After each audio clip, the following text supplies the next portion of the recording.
My stepsister left her twins at my house and told me she would come back once her modeling career took off. Now she is about to learn what consequences are. The doorbell rang 4 times fast, the way it does when somebody's using their elbow because their hands are full, and when I opened it, my stepsister Bianca was already halfway down the porch steps with a rolling suitcase clacking behind her on the concrete. Behind her, strapped into a double stroller nobody had asked me to hold, sat my 2-year-old niece and nephew, Nova and Milo, both of them crying so hard their faces had gone blotchy red. Bianca didn't turn around. She just called over her shoulder that their diaper bag was on the porch swing, and that she'd texted me everything I needed to know, and then she got into a car I didn't recognize, driven by a man I'd never met, and pulled away from the curb before I had even finished processing the word twins. I'd been living a quiet, mostly uneventful life for the past 6 years, the kind where the biggest excitement most weeks was whether my Thursday night trivia team could finally beat the pharmacy techs at the bar 2 blocks from my house.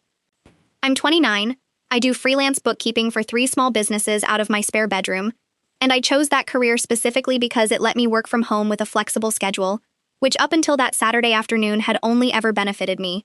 Bianca and I became stepsisters when I was 14 and she was 11. After our parents married, and we'd never been especially close, more like polite roommates who happened to share holidays. She'd always talked about modeling the way some people talk about winning the lottery, as this inevitable future thing that just hadn't quite arrived yet, and I'd learned a long time ago not to ask too many questions about the specifics. I stood on my porch holding a stroller handle with 2 screaming toddlers in it, and for a solid minute I genuinely believed this was some kind of misunderstanding, that Bianca would circle the block and come back laughing, saying she'd forgotten something. She did not circle the block. I wheeled the twins inside because the alternative was leaving 2-year-olds on a porch in October, and once I got the stroller through the doorway, I finally looked at my phone and found the text she'd sent 40 minutes earlier, time-stamped 1:52 p.m., which read, "Got a call back for an agency in LA, this is my shot, need you to keep the twins while I get set up out there. We'll come back for them once I'm booking real campaigns, love you, you're the best." I called her immediately. It rang twice and went to voicemail, which meant she'd declined it. I called again. Same result. I texted her that she could not seriously mean this, that she needed to turn around right now, and 3 dots appeared and disappeared 4 separate times before a reply finally came through. "Stop being dramatic, they'll be fine with you for a bit. You always said you wanted kids someday. Consider this practice." I read that message standing in my living room with Milo attached to my leg and Nova sobbing into the stroller straps she couldn't get herself out of, and something in my chest went very cold and very still. The specific stillness that comes right before you understand a situation is much worse than you first assumed. I told myself in those first few hours that this was temporary, that Bianca was flaky and dramatic but not actually capable of just leaving her own children indefinitely, that she'd cool off after a few days of California reality and come collect them, sheepish and apologetic, the way she'd walked back plenty of overblown decisions before. I got the twins out of their outdoor clothes, found actual diapers in the bag she'd left, which was thin on supplies but not completely empty, and I spent that first evening feeding them mac and cheese and trying to figure out bedtime from scratch with 0 preparation and a stack of parenting articles open on my laptop. Nova asked for her mommy 9 times before she finally fell asleep on my couch, and every single time I felt something crack a little further inside me. The twins' father, I learned from Nova mumbling a name in her sleep, and from some careful scrolling through Bianca's old social media, was a man named Desmond Achterberg, someone Bianca had dated for about a 1.5 years before the twins were born, and had split from acrimoniously not long after. The kind of breakup where both sides apparently agreed never to speak his name in front of family again. I didn't know him. I didn't have his number. I spent that first night lying awake next to a portable crib I'd assembled from a box that had been sitting in my closet since a baby shower 2 years earlier, listening to 2 toddlers breathing in the dark, and telling myself that surely, this would resolve itself within the week. It did not resolve itself within the week. 3 days in, I noticed the first real red flag I couldn't rationalize away, which was that Bianca had posted an Instagram story from a rooftop pool in Los Angeles, captioned "New chapter, no distractions," time-stamped the same afternoon she dropped the twins on my porch. I told myself it was nothing, that people process big life changes strangely, that maybe the post had been scheduled in advance and she genuinely was in crisis behind the filtered smile. I called her again that night and got voicemail again, and I left a message asking her to please call me back, that the kids needed things only she could tell me, medical history, allergies, whether Milo had ever had his 2-year checkup. She texted back the next morning instead of calling, a message that read, "Everything's in the diaper bag pocket, Stop stressing. This is literally the opportunity of a lifetime, and you're acting like I abandoned them on a highway. I stared at that message for a long time, because functionally, in every way that mattered to two toddlers who kept asking when mommy was coming, that was exactly what had happened, just with a nicer zip code attached to it. I checked the diaper bag pocket she mentioned and found a folded piece of paper with Milo's pediatrician's name and a half-completed vaccination card, nothing about allergies, nothing about Nova at all, because apparently in Bianca's rush to catch a flight, she hadn't thought to write down information about her own daughter. The second loop hit about a week and a half in, when I finally reached Desmond myself, tracking down his number through a mutual friend from Bianca's old barista job, and told him, as calmly as I could manage, that his children were currently living at my house because their mother had left for Los Angeles to pursue modeling and hadn't given me a return date. There was a long silence on the other end of the line before he said, in a voice that had gone very quiet, that he had been trying to see the twins for over a year, and Bianca had blocked him from every avenue, telling him, and eventually a court mediator, that he was an unstable presence who shouldn't be around them. I told myself, hearing this, that there were two sides to every story, that I shouldn't assume Bianca had lied about something that serious. I would learn very quickly how wrong that instinct was. Desmond drove out to see me 2 days later, and I want to be honest that I opened that door with real caution, because I had spent a week and a half absorbing, secondhand, a narrative of him as someone potentially dangerous, someone the twins needed protecting from. What actually stood in my doorway was a tired-looking man in his early 30s, an electrician by trade, who broke down crying in my entryway the second Nova, and Milo, who apparently did remember him after all, came barreling toward him yelling "Daddy," at a volume I hadn't heard them use for anything since they arrived. I stood there watching two toddlers climb all over a man Bianca had described as unstable, and I felt the ground shift under an assumption I hadn't even realized I was standing on. Desmond told me, sitting at my kitchen table with Milo on his lap, that he had filed for partial custody 18 months earlier, and Bianca had fought it aggressively. Not because she wanted more time with the twins herself, he suspected, but because losing that fight would have meant admitting in front of a judge that she wasn't managing well on her own. He said he had documentation, emails, texts, a custody evaluation report from a court-appointed psychologist that had actually recommended he get more time, not less, and that Bianca's lawyer had buried it in procedural delays for over a year, while he kept paying child support into an account he had no visibility into how she was spending. I told myself, even hearing all this, to stay measured, to verify before I fully believed him. Then he showed me the report. The evaluation, conducted by a licensed psychologist named Dr. Farah Lindquist 11 months earlier, was 18 pages long, and Desmond had a certified copy from the court file. I read through it that night after he left, sitting at my kitchen table with the twins finally asleep upstairs, and my hands were actually shaking by the third page, because it documented, in careful clinical language, concerns about inconsistent childcare arrangements, missed appointments, and a pattern Dr. Lindquist described as the children being frequently left with rotating caregivers while their mother pursued work commitments that did not appear, based on financial disclosures, to be generating consistent income. The report had recommended increased parenting time for Desmond specifically because the current arrangement was not providing the twins with stability. Bianca's lawyer had appealed the recommendation and gotten a continuance that pushed the next hearing back 9 months. That hearing had been scheduled for the following spring. Bianca had left for Los Angeles 2 weeks before it. I called Bianca that night, later than I should have, and for the first time she actually picked up, sounding distracted, a party or a gathering audible behind her. I asked her directly about the custody evaluation, about the hearing she was 2 weeks from missing, and there was a pause before her voice changed, got sharper, more defensive. She said Desmond didn't understand what it took to build a real career, that he'd always resented her ambition, and that the evaluation was biased because the psychologist clearly favored traditional two-parent stability over a mother trying to provide a better life for her kids long-term. I asked her what better life looked like from a rooftop pool in Los Angeles while her children cried for her every night in my guest room, and she hung up on me. I did not sleep much after that call. I lay in bed running the timeline over in my head, the vaccination card with half its information missing, the diaper bag that hadn't included so much as a note about allergies, the custody hearing she was actively fleeing, and I understood, with a clarity that felt like cold water, that this was not a spontaneous, if reckless, career opportunity. This was a woman avoiding a court date she suspected she was going to lose. I got up at 3 a.m. and started a folder on my laptop, screenshots of every text Bianca had sent me since that Saturday, timestamps intact, because some instinct in me, the same instinct that keeps a bookkeeper's ledgers clean, understood that I needed a record before my own memory started softening the edges of what had actually happened. The third loop came about 3 weeks in, when Nova developed a fever that climbed to 103.4 overnight, and I had no idea what her medical history actually was. No pediatrician on file for her specifically, no insurance card, nothing beyond the fragment Bianca had left for Milo. I called an urgent care and then, when the fever kept climbing, drove both kids to the emergency room at 2 a.m., terrified and improvising answers to intake questions I had no real authority to answer.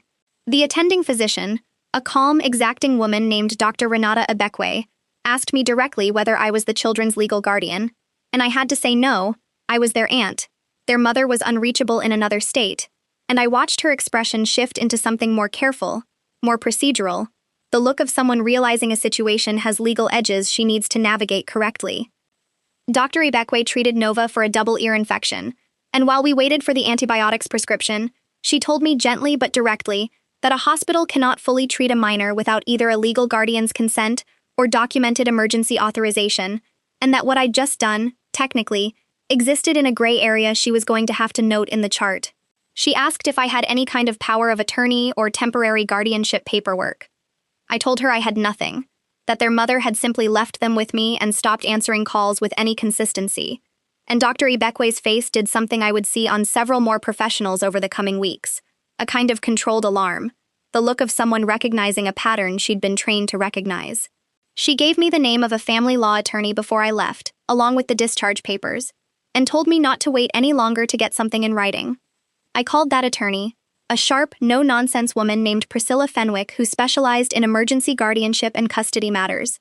First thing the next morning after maybe 2 hours of sleep, I explained the whole situation. The porch, the text messages, the custody evaluation Desmond had shown me, the missed hearing, the emergency room visit I just navigated with no legal standing whatsoever. Priscilla was quiet for a moment, and then said something that reframed the entire 6 weeks for me. She said, "This is not a favor you're doing your sister anymore. What you are describing is a child abandoning parent who left minors with someone who has zero legal authority to make medical decisions for them, and that gap in authority could become a genuine emergency the next time something worse than an ear infection happens." Priscilla advised me to file for emergency temporary guardianship immediately, both to protect myself legally and, more importantly, to make sure the twins had someone who could actually authorize their care. She also strongly recommended I loop Desmond informally rather than informally, since he already had a pending custody case and an evaluation recommending increased time with the children, which meant, in her words, the court already had a favorable record on file that we could build from instead of starting cold. I called Desmond that afternoon, and when I explained what Priscilla had said, he went quiet for a long moment and then said he'd been afraid to hope this might actually happen, that he'd spent 18 months feeling like the system was designed to keep him from his own kids no matter what he did. We filed jointly 2 days later, an emergency motion citing abandonment and requesting the court expedite the custody hearing that Bianca's continuance had pushed 9 months out. I want to be honest about how frightened I was during that stretch, because I had 2 toddlers depending on me, a business I was barely keeping afloat around 3 a.m. feedings and fevers, and a stepsister who had started responding to my texts with increasing hostility, calling me controlling, calling me jealous, saying I'd always resented that she had a real dream and I didn't. I told myself I was doing the right thing. I did not always feel like it in the moment. The court moved faster than Priscilla had expected, partly because the existing evaluation from Dr. Lindquist already sat in the file, and partly because an emergency abandonment filing carries its own urgency that judges don't like to sit on. A hearing was scheduled for 3 weeks out, and in the meantime, the court appointed a guardian ad litem, a caseworker named Desiree Achebe, whose job was to independently assess what arrangement actually served the twins' best interest. Desiree came to my house twice over that stretch, once unannounced, and watched Nova and Milo interact with me, asked them gentle, age-appropriate questions, checked the state of their bedroom, their meals, their routine, and took extensive notes the entire time. Desiree also, I would later learn, tracked down Bianca in Los Angeles, a process that took nearly 2 weeks, because Bianca had changed her number and was crashing in a shared apartment with 3 roommates she'd met through the same modeling agency that had given her the callback in the first place. When Desiree finally reached her by video call, Bianca reportedly told her that the twins were safe with family and that she was building a career that would ultimately benefit them. And when Desiree asked what income Bianca had actually generated from modeling in the 6 weeks since she left, Bianca admitted, after some hedging, that she had done one unpaid test shoot and no paid work at all. Desiree documented this in her report with the specific phrase, "no verifiable income or stable housing suitable for minor children," a sentence Priscilla later told me would matter enormously in front of a judge. The fourth loop, and the one that still makes my stomach turn thinking about it, came 10 days before the hearing, when Bianca called me not to ask about the twins but to ask if I could Venmo her $300 for a portfolio photographer, promising she'd pay me back the second she landed her first paid booking. I sat there staring at my phone in disbelief, because in the 6 weeks since she'd left, she had asked about Nova's fever exactly once, had never once asked about Milo's checkup, had missed both their birthdays' worth of milestones without comment, and yet had found the wherewithal to call me for cash for headshots. I told her no, and I told her, as calmly as I could manage, that the hearing was in 10 days and that she needed a lawyer more than she needed a photographer. She told me I was being cruel and jealous, and hung up on me for what I believe was the 4th time that month. I forwarded that Venmo request screenshot to Priscilla within the hour, and she added it to the growing exhibit file without much comment beyond, "This is exactly the kind of detail that speaks for itself in front of a judge." By that point, the file included the original abandonment text, the diaper bag with no information about Nova, the missed custody hearing, Dr. Lindquist's prior evaluation, Dr. Ibekwe's emergency room note about lacking legal authority, Desiree's independent assessment documenting no stable income or housing, and now a request for money for headshots 10 days before a hearing about her children's future. Priscilla told me, reviewing it all together the week before the hearing, that in 15 years of family law she had rarely seen a case build itself this cleanly, almost entirely off the antagonist's own decisions. The hearing itself happened on a Thursday morning in a small courtroom with fluorescent lighting that made everyone look slightly ill, presided over by a judge named the Honorable Carmichael Osei, a measured man in his 60s who had clearly read the entire file before anyone said a word. Bianca showed up 20 minutes late, in an outfit that looked expensive and out of place, with a lawyer who seemed to be meeting the case file for the first time that morning based on how often he shuffled through his own papers looking for things. Desmond sat beside Priscilla and me, his knee bouncing under the table the entire time, and his parents, Rosalind and Gideon Achterberg, sat in the row behind us, having driven 3 hours to be there. Priscilla laid out the timeline methodically, starting with the porch and the text message, moving through the missing medical information, the emergency room visit where I had no legal standing to authorize Nova's treatment, Dr. Lindquist's prior evaluation recommending increased time with Desmond specifically because of instability in the children's care, and Desiree's independent report confirming Bianca currently had no verifiable income and was living with 3 roommates in a 1-bedroom apartment with no space suitable for 2 toddlers. Bianca's lawyer tried to argue that his client had made a temporary, if imperfect, arrangement in pursuit of legitimate career opportunities, and that the court shouldn't punish ambition. Judge Osei asked him directly what career opportunities had actually materialized in 6 weeks, and the lawyer had nothing beyond one unpaid test shoot to offer. When Bianca took the stand, she tried to explain herself in the language of dreams and sacrifice, saying she wanted to build something better for her children long-term, that Desmond had never supported her goals during their relationship, that I had always been jealous of her looks and her ambition growing up, and was clearly enjoying playing hero now. Judge Osei let her talk for a while and then asked her, in a flat, unhurried voice, when she had last spoken to her daughter on the phone. Bianca hesitated and said it had been a few weeks. She'd been so busy with auditions. He asked what Nova's fever had been the night she went to the emergency room. Bianca did not know there had been a fever at all. The courtroom went very quiet after that, the specific quiet of a room realizing exactly how thin the story on the stand actually was.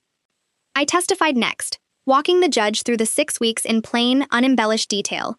The porch, the suitcase, the man in the car I never got a name for, the diaper bag with no information about Nova, the missed calls, the fever, the emergency room, the Venmo request 10 days before this exact hearing. I did not raise my voice.